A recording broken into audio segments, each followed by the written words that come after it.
Good morning and welcome to the Breakfast News on Rajya Sabha TV. I'm Aishwarya Kapoor and here are this morning's headlines. BJP's change in tactic after second phase of polling in Bihar. State leaders take precedence over Prime Minister and Amit Shah in posters that have come up across the state.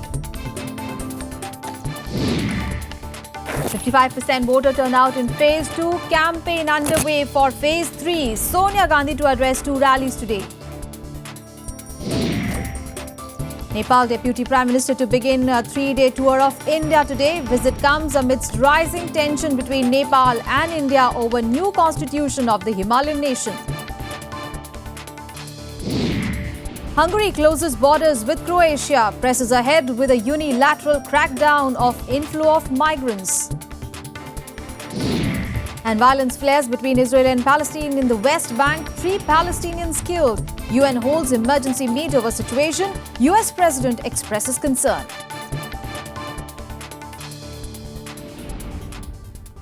Well, first up, news from poll-bound Bihar.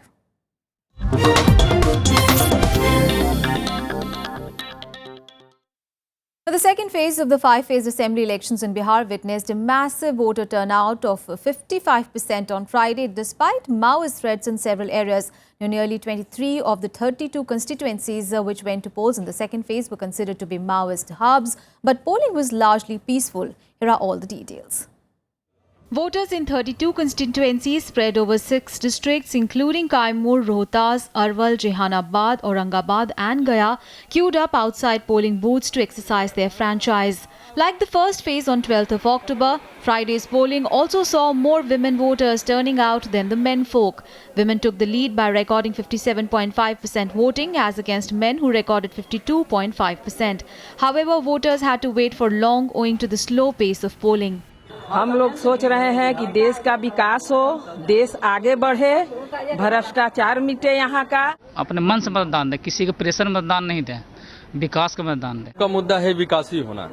विकास होने का मतलब देश का विकास मतलब हमारा विकास। Electoral officials said polling was more or less peaceful and there was no major untoward incident reported from anywhere. While Kaimur recorded a maximum of 57.86% voting, Aurangabad saw the lowest turnout of 52.5%.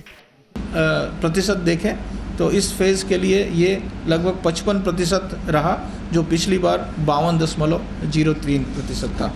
A cane bomb was found near a polling booth in Maoist-hit Aurangabad district's Rafiganj constituency.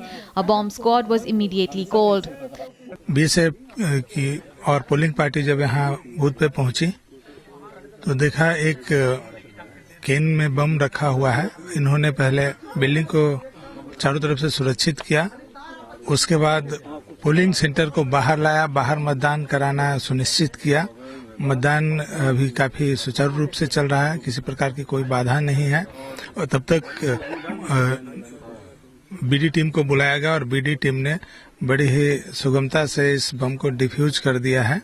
Apart from former Chief Minister Jitan Ram Manjhi, senior BJP leader and former Minister Prem Kumar, former State BJP Chief Gopal Narayan Singh and State Minister Jay Kumar Singh are among those whose fate has been sealed in this phase. Political parties are upbeat about their chances. हार का तो कोई सवाल कहीं नहीं उठ रहा है. जीतन का मतलब ही है जीत, इसीलिए वो दोनों सीट से हम लोग जीतेंगे. मार्जिन कहाँ ज़्यादा होता है कहाँ कम होता है वो अलग बात है, लेकिन सीट निकलेगी, दोनों सीट जीतेंगे. हम स्वीप करेंगे और उसमें बड़ा योगदान बीजेपी का है. पूरी सरकार यहाँ उन्होंने कैंपेन में डाली और प्रधानमंत्री जो है वो गली गली डगर डगर नगर नगर जो घूमे हैं, तो लोगों को लग गया क्या है ये भारत के सारे देश के कई सूबों में चुनाव हुए, ऐसा कभी हुआ नहीं है. तो लोगों को सचेत कर दिया. उन सचेत लोगों को हम लोग समझा रहे हैं. मुझे लगता है कि भारतीय जनता पार्टी एनडीए की सरकार शासन में आएगी. ये पूरे संकेत पूरे बड़े अक्षरों में दीवालों पर लिखा है. एक बिहार में वातावरण बदल चुका है, लहर की स्थिति है और 50 साल के शासनकाल, 25 साल कांग्रेस का, 15 साल लालू यादव का, 5-10 साल नीतीश कुमार का, अब वो कार्यकाल समाप्त करके With 2 phases completed, the next phase will be held on 28th of October, followed by the 4th phase on 1st of November and 5th phase on 5th of November. Counting will take place on November 8. Bihar, traditionally seen as a bellwether of national politics, is a keenly watched election result. It is being touted as Prime Minister Modi's litmus test after the Delhi defeat. Bureau Report, Rajya Sabha TV. And it is an apparent change of tactic on the BJP's part midway through the Bihar polls. Now, Prime Minister Narendra Modi and Party President Amit Shah have been pushed into the background on the posters of the party in the state. Instead, photographs of state leaders like Sushil Modi, Nand Kishore Yadav, Giriraj Singh and Rajiv Pratap Rudy, among others, have come across the state. The party has changed focus more on its state leaders and its allies than its central leadership and decided to focus on a positive message of stability and development in its campaign. With 162 constituencies still to go to polls after the second phase of elections that ended yesterday, party strategists believe that there was a need to make their message more positive and aspirational. Opposition leaders have claimed that some rallies of the Prime Minister have been cancelled because BJP was finding the going tough in the state and wanted to deflect attention from him, a charge that the BJP has rejected. Now to news from the other camp. Congress President Sonia Gandhi will address the 2 rallies in Bihar today. Now, Sonia's first rally will be held at Buxar to seek votes in favour of Congress candidate Sanjay Kumar Tiwari. Her second rally will be held in Saran in Manjhi district, which is RJD Chief Lalu Prasad's home turf. Both the Buxar and Manjhi constituencies are going to the polls on 28th of October in the third phase. Earlier, Sonia Gandhi had addressed 2 election rallies at Kehelgaon and Wazirganj on 3rd of October.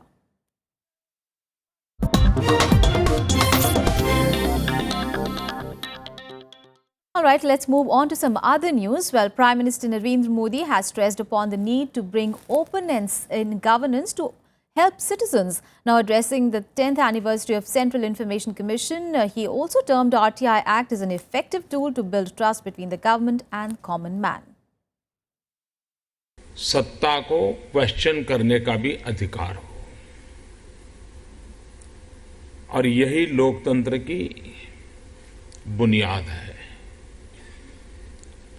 और हम उस दिशा में जितनी तेज गति से काम करेंगे उतना लोकतंत्र के प्रति लोगों का विश्वास और बढ़ेगा.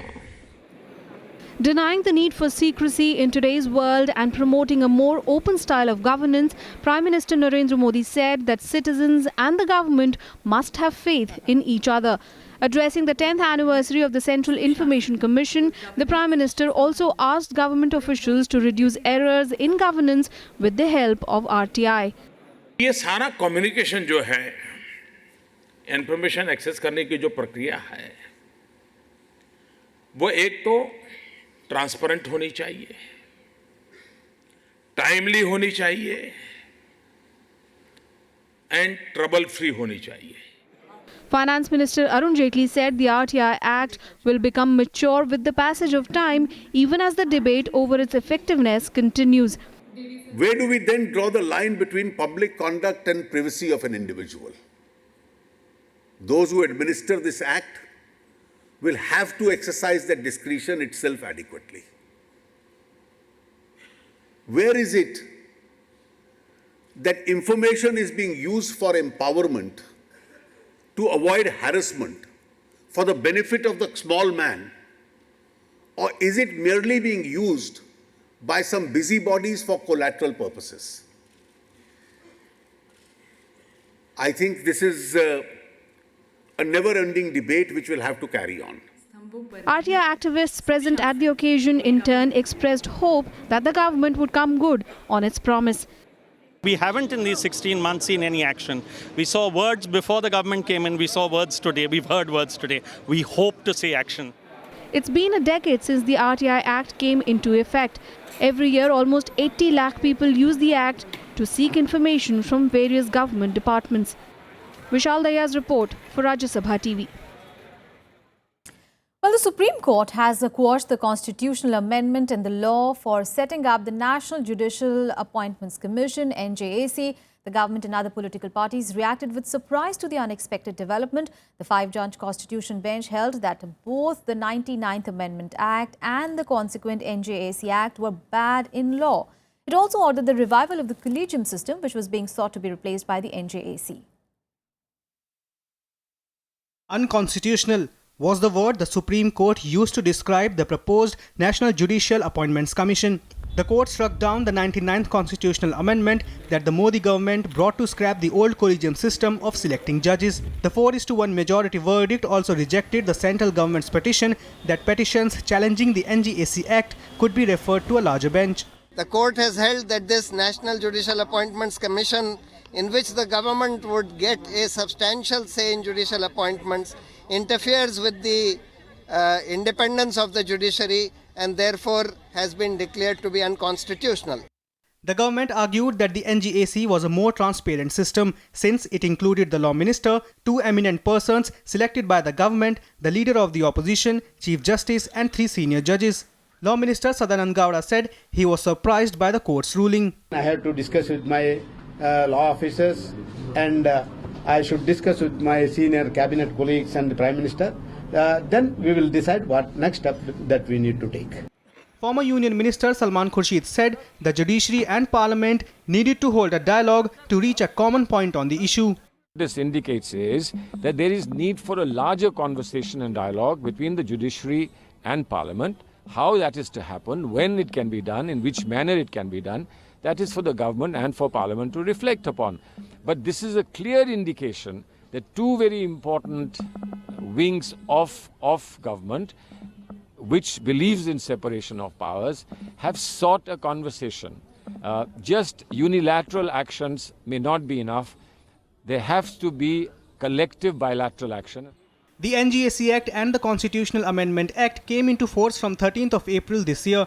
The Supreme Court Advocates on Record Association filed a petition challenging the new legislation. हमने चैलेंज किया था कि जो कॉन्स्टिट्यूशन की अमेंडमेंट हुआ है और 99th अमेंडमेंट एक्ट और जो national judicial appointment commission act बना, ये इस बेसिस पे बना कि जो पहले कोलिजियम सिस्टम काम कर रहा था शायद वो इतना परफेक्ट नहीं था. तो चलो मान लो अगर परफेक्ट नहीं था तो कुछ उसी में कुछ प्रावधान ऐसे किए जाएं कि उसको और थोड़ा ब्रॉडर बनाया जाए, ज्यादा ऑब्जेक्टिव बनाया जाए, ज्यादा ट्रांसपेरेंट बनाया जाए.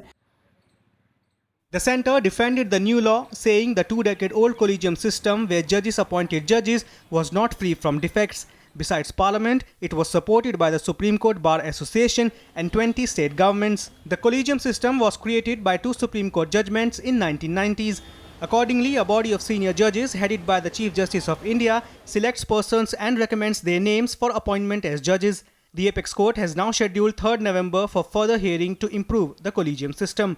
Bureau Report, Rajya Sabha TV. All right, let's listen into some reactions on the Supreme Court's verdict. जब हम जुडिशरी के इंडिपेंडेंस का पूरा सम्मान करते हैं तो जुडिशरी के साथ कोई कॉन्फ्रंटेशन का हम विचार नहीं रखते. I really am a bit disappointed. I don't agree with the judgment. I feel that to say that in the commission the presence of the law minister is affecting the independence of the judiciary is not correct. If there was any difficulty in its working, that could be overcome. Supreme court को स्वतंत्र रखना ये हमारा सबका संवैधानिक दायित्व है. चाहे गवर्नमेंट हो, चाहे लेजिस्लेचर हो, जुडिशरी को तो सर्वथा इंडिपेंडेंट रहना पड़ेगा और रखना चाहिए. I respect the verdict of the court, but I don't hail the verdict.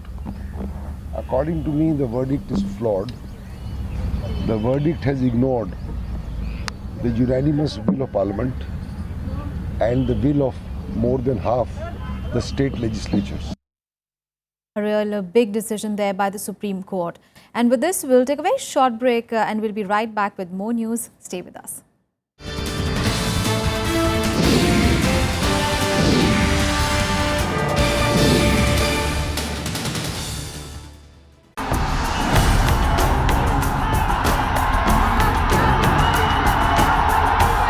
Political slugfest intensifies in Bihar.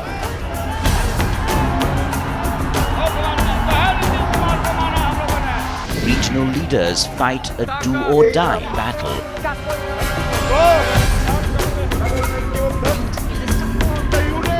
Who wins Bihar and who loses relevance? Watch Verdict 2015 on Rajya Sabha television.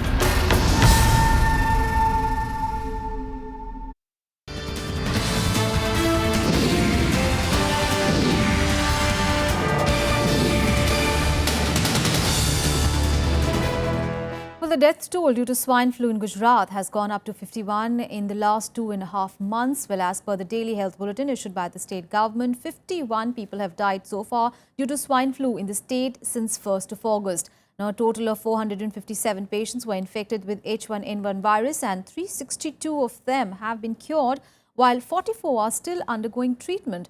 Now, according to report, one person died due to swine flu in Junagadh on Friday, even as 5 fresh cases were registered with different districts, including one each in Porbandar, Junagadh, Sabarkantha, Kutch and Ahmedabad districts between January and March this year. The deadly virus claimed over 420 lives across the state, while more than 6,400 were hospitalized after being infected by the virus.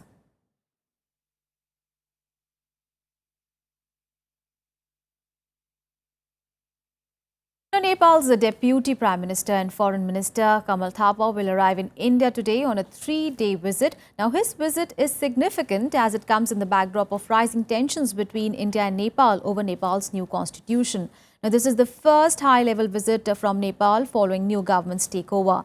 Announcing his proposed visit at a press conference in Kathmandu on Thursday, Thapa said that he was looking forward to meeting meetings with Sushma Swaraj and also senior Indian government officials. Now, India has maintained that the long queues of freight trucks waiting to cross over to Nepal from India were due to disruption on the Nepalese side of the border. Nepal, however, has accused India of initiating an economic blockade. Shri Kamal Thapa, Deputy Prime Minister and Foreign Minister of Nepal, will visit India from October 17 to 19, 2015. This would be his first visit abroad as Deputy Prime Minister and Foreign Minister within a week of assuming office. During the visit, External Affairs Minister will receive Shri Kamal Thapa and Foreign Secretary will call on him. The visit will provide us an opportunity to discuss all issues of mutual concern as well as to review and further strengthen India-Nepal relations. Our truckers are are waiting to go inside, in fact, and deliver the supplies that Nepal needs. So there is no question of any kind of a blockade. As you have seen, 733 trucks have gone in and 2,500 are waiting to go in, provided the situation, the political situation on the Nepalese side becomes more conducive. Well, on to some international news. After Serbia, Hungary has now closed its border with Croatia, pressing ahead with a unilateral crackdown on the inflow of migrants. Now, failing to stem the influx of migrants, Hungary is blocking the 2 transit points for migrants into Western Europe. Croatia said it would begin directing migrants to Slovenia now, as Europe is still divided on how to handle the crisis. A trainload of migrants arrived in Croatia to walk into Hungary, the last as Hungary closes its borders to the country. Hungary miffed with the failure of a plan to send EU-backed forces to prevent migrants coming in from Greek shores, announced the closure on Friday.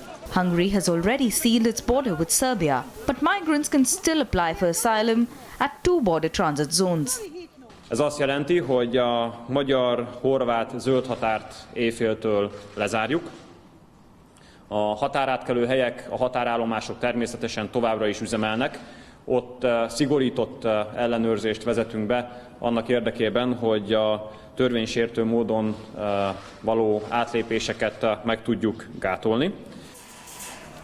In an effort to ease the pressure arising out of Hungary's actions, Croatia has decided to direct migrants to Slovenia instead.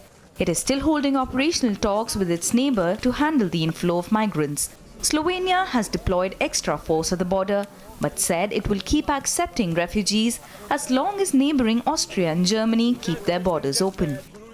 Rutu, odnosno koridor okrećemo prema Sloveniji, naravno da moramo poštovati sva pravila, to znači zaista sa slovenskim stranom nema dogovora oko plana C, to je hrvatski plan, ali je važno sljedeće, a to je da dok god Njemačka i Austrija i prema informacijama koje smo dobili, oni će poštovati.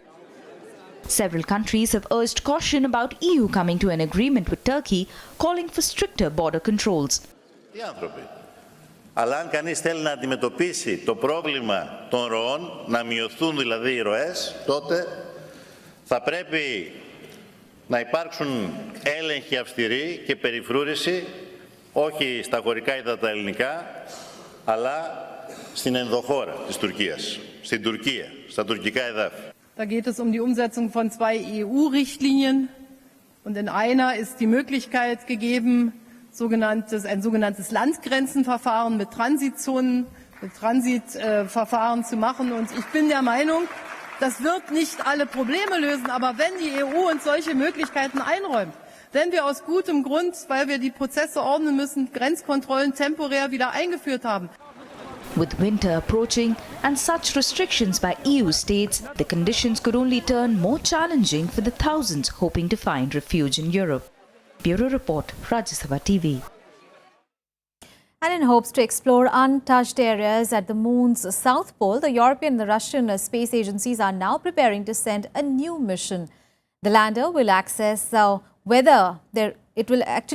whether there is a water and raw materials on the moon's surface to make fuel and oxygen for survival. It is expected to be launched in the next 5 years. Now, Luna 27 will be one of the series of missions that prepares for the return of humans to the moon's surface and a possible permanent settlement as well.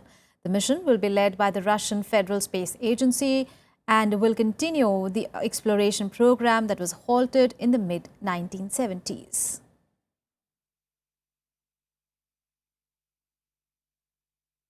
All right, let's get you some more international news now in World Wrap. Syrian government forces backed by Russian airstrikes launched a fresh offensive against rebels in the city of Aleppo. The Syrian army has launched at least 4 ground offensives since Russia began airstrikes 2 weeks ago. The control of Aleppo has been divided between the government forces and various rebel groups since 2012. Iraqi forces, backed by Shiite militia fighters, pushed their offensive to retake the Sunni Muslim province of Salahuddin in north of Baghdad. The Iraqi army and volunteer militia fighters had launched an assault on Wednesday to retake the country's oil refinery town of Baji and the surrounding areas.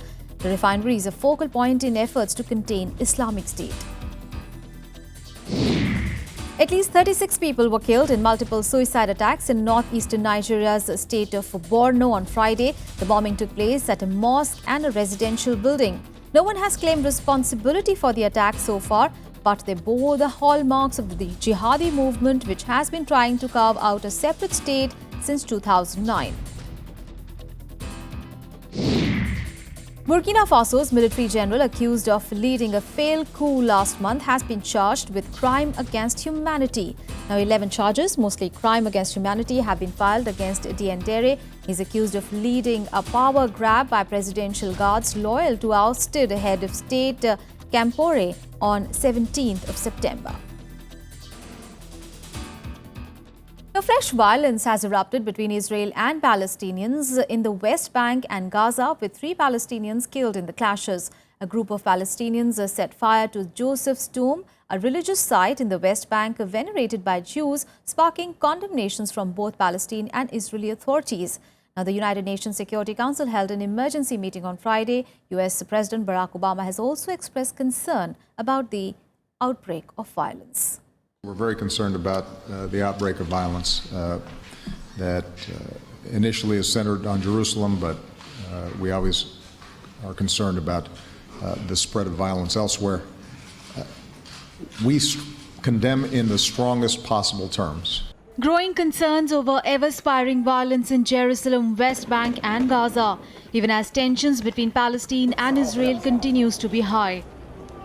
On Friday, 2 Palestinians were shot dead and dozens were injured after clashes with Israeli forces near the border between Gaza and Israel. Also in the West Bank, a Palestinian posing as a journalist stabbed and injured a soldier and was shot dead. Multiple clashes erupted between Palestinian supporters and Israeli soldiers in different cities. Joseph's tomb, a religious site in the West Bank venerated by Jews, was also set on fire on Friday. The unrest that has erupted mostly in Jerusalem and the occupied West Bank is the most serious in years, claiming the lives of 35 Palestinians and 7 Israelis. Using exactly the kind of legitimate and the amount of legitimate force that any one of those governments, and those municipalities, and those police forces would use if they had people wielding knives, meat cleavers, axes, trying to kill people on their streets. The upsurge began last month when tensions boiled over Temple Mount, a holy site in East Jerusalem revered by both Jews and Muslims. Jews hardline activists have demanded greater access to the temple, sparking concerns among Palestinians that the move will end in the division of Temple Mount. The United Nations Security Council held an emergency meeting on Friday on the upsurge of violence. Israel will not agree to any international presence on the Temple Mount. Any such intervention would violate the decades-long status quo. فإنه أصبح من مسؤولية الأمم المتحدة ومسؤوليتكم كأعضاء في مجلس الأمن توفير الحماية لشعبنا. On Friday, members of the biggest armed factions of Palestine called for attacks against Israel, further escalating tensions in the area. The United Nations has appealed for calm, while US President Barack Obama urged leaders on both sides to scale down rhetoric that may feed violence or anger. Bureau Report, Rajya Sabha TV. All right, let's get you some sporting action now in Sports Beat. PV Sindhu reached the semi-finals of the Denmark Open after defeating China's Wang Yihan in the quarter-finals on Friday. The world number 13 won the match in straight sets 21-18, 21-19. Sindhu is the lone Indian survivor in the competition and will next face the world champion Carolina Marin in the semi-final. India will look to continue their momentum when they take on Australia in their final league encounter of the Sultan of Johor Cup Junior Hockey Tournament on Saturday.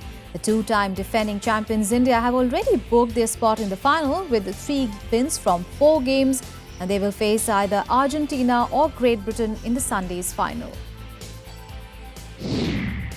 Brazilian football legend Pelé wrapped up his 6-day visit to India. The 74-year-old attended Under-17 Summit Clash of Subroto Cup tournament on Friday with a full house stadium capacity of 20,000. Now, Pelé, who was the chief guest on the occasion, presented the winners with a trophy. He had commenced his visit from Kolkata on 11th of October. World number 8, Rafael Nadal showed glimpses of return to form with a 6-2, 6-1 thrashing of Stan Wawrinka on the quarterfinals of the Shanghai Masters. Nadal will meet Frenchman Jo Wilfried Tsonga in the semis. World number 1, Novak Djokovic also moved into the last 4 with a straight set win over Australian Bernard Tomic. He will face world number 2, Andy Murray, who beat Thomas Berdych 6-1, 6-3 in the quarterfinal. Well, that's all in this edition of Breakfast News. Thanks for your time.